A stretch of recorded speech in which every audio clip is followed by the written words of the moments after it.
There are some aspects we didn't enjoy during the live-action Beauty and the Beast, but overall, it was a great retelling of the animated classic. Recently, Disney has made a trend of remaking classic animated films into live-action features.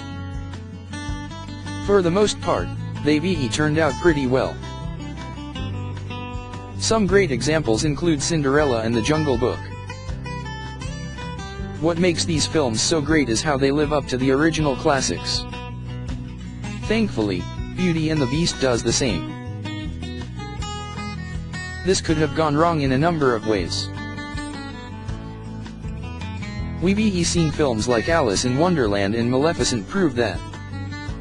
After seeing certain images and concept art for Beauty and the Beast, skepticism started to kick in.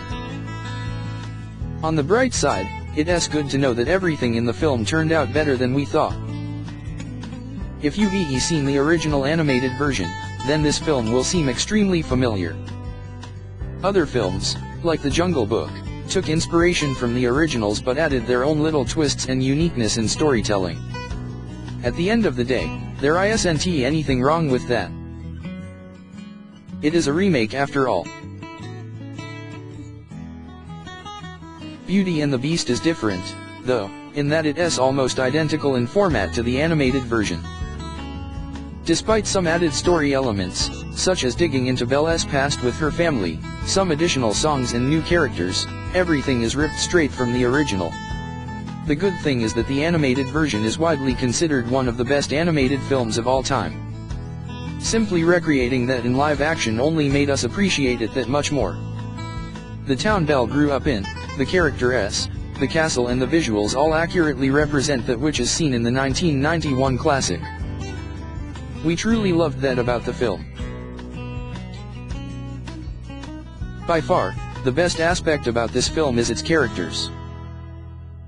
All the credit has to be given to the cast members, who did an absolutely incredible job playing these roles. Luke Evans as Gaston is perfect casting. Gaston is an arrogant and very annoying character. Evans was able to really bring the best he could to this performance and portray that precisely. His singing voice was surprisingly spectacular as well. We didn't think he had it in him, but he is extremely talented. Other phenomenal performances include Emma Watson as Belle, Kevin Kline as Maurice and Ewan McGregor as Lumiere. It's almost impossible to point out an actor/actress who did a poor job. Everyone was exceptional. The memorable songs that we've grown to learn and love also made a return, along with some new ones. The musical sequence that stands out the most is Be Our Guest, which is one of our favorite scenes in the film. The original is so iconic, and prior to watching this, we didn't expect that this one would even hold up. After watching it, it really is just as great. Despite all the good in this film, there are some gripes. We've found that most of the negatives are surrounded by one very annoying and disappointing aspect of the film, the Beast. Dan Stevens did an amazing job portraying the character. From the acting, the singing, and the look, he had it all. What bothered us about the Beast was the computer-generated imagery, CGI. To be honest, some scenes with the Beast were terrible because of the CGI. It was very disappointing and a complete turn-off. When you look at films like the recent Planet of the Apes films, the apes look extremely realistic. It's baffling that they couldn't do the same with the Beast, especially when you know that it could be done. Another aspect about the character is how he differs from original. In the animated film, he is an absolute savage, which is what you expect from him. We feel they tried to humanize him to a certain extent, which is also a bit disappointing. We understand that in his heart, he is human.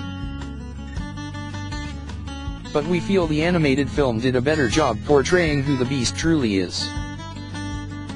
There are some moments in this film where he does capture that animal/beastly instinct.